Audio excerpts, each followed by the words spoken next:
Long-time Aussie lady listener. Good day, Bill. Long-time listener. Here from Melbourne, Australia, who would love to hear your take on my situation. All right. Well, did you realize you have to listen to my bad Aussie accent there? I'm in the second half of my 20s. Out here, we call that your late 20s. I work in a TV job I love. I'm independent, have great friends, and enough hobbies/personal interests to keep me busy and entertained in everyday life. I've been told I'm a catch, but it ain't all rainbows and sunshine. Not only am I single, but my cynicism has become so powerful that it's compromising my ability to date or trust. I think you want to say but my cynicism.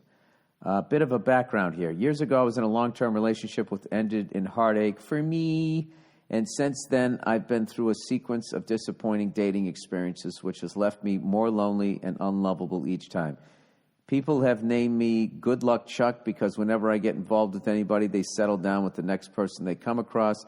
I fear I'm becoming an angry person. Men seem to think I'm more of a good time than a long time or a good answer for boredom. I also seem to attract men in relationships or worse, married. But how can I become less of a cynic? The reality is that some people just don't end up finding someone. Well, not with that attitude. They go through life falling in love alone or not at all. My mother has been single for 10 years and doesn't intend on changing that.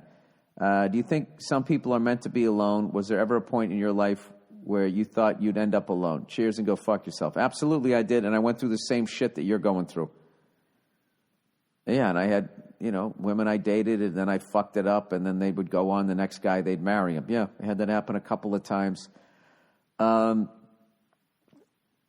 then I dated, went for a while, I thought women were psychos. And then I just realized that what I was doing was I kept going after roughly the same kind of person. I kept fishing in the same poison pond, if you will.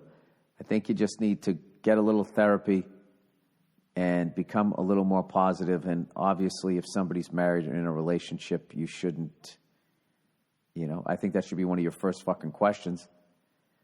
And there has to be something that you're doing. And I'm saying this as a positive thing. That if that's what you're attracting, there has to be something that you're doing. That can only happen so many times before you got to be figuring out what the fuck am I doing. That's what I did with psycho women. Where I was just like, these fucking chicks are psychos. And then after a while, once you date like the third, fourth, fifth one in a row, you're like, all right, what am I doing? Oh, I'm deliberately going after these people because I'm afraid to commit. And then when they break up with me, there's no fucking heartache because they're out of their fucking mind. So I think some people were meant to be alone, but it doesn't sound like you are. If you were meant to be alone, you would be way more okay with it than you are. And this doesn't just seem like you're looking at the herd and it's making you question yourself. You sound like you want to find love. So what I would do is take some of your TV money and I would get a good therapist and I would do some work on yourself and start fishing in a different pond. How about that? Did I oversimplify what was going on? I probably did.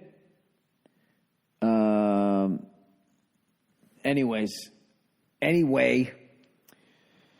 I'm just going to keep saying anyways. I think that's one of my charms, that I don't have command of my own language. All right, that is the podcast. Jeez, we got fucking deep on this one, huh?